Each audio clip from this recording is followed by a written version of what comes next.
Napasubo nga pala ako doon sa isang kliyente namin. Paano napasubo?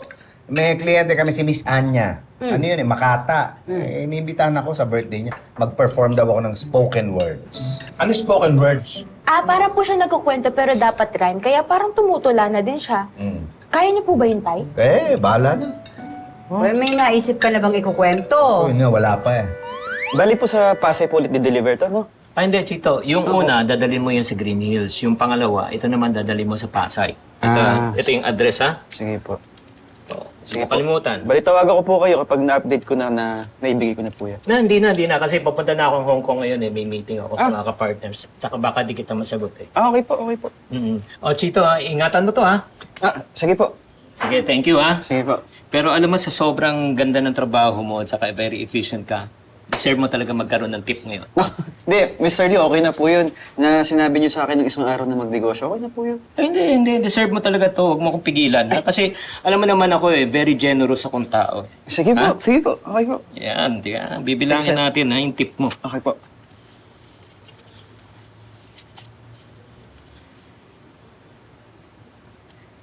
O, ito. Yan ang tip ko sa'yo, ha? Sige po. 20. Hello! Daan ako dyan mamaya. May gusto ka merienda? Kahit milk tea na lang. Where are you na ba? Andito lang ako sa Green Hills, tapos may isang delivery lang ako sa Mandaluyong. Tapos pupuntahan na kita.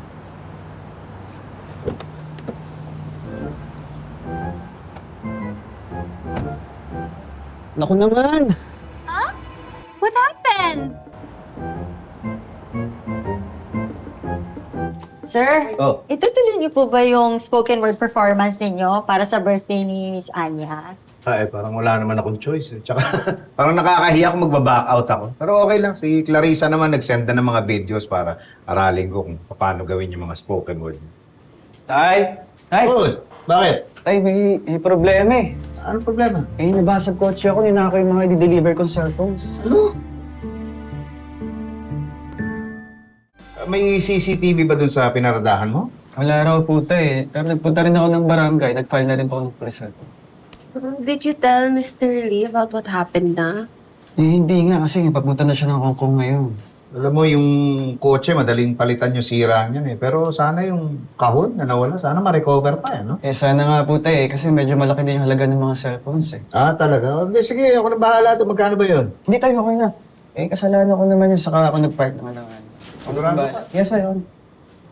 Basta sa susunod, mag-ingat ka na lang. Huwag ka mag-park dun sa mga delikadong lugar, tsaka yung mga importanteng bagay. Huwag mo iwan sa loob ng sasakyan. Ha? Okay, paano na yun? May meeting pa kami. Sige tayo, salamat po. Okay, sige. Sige tayo.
More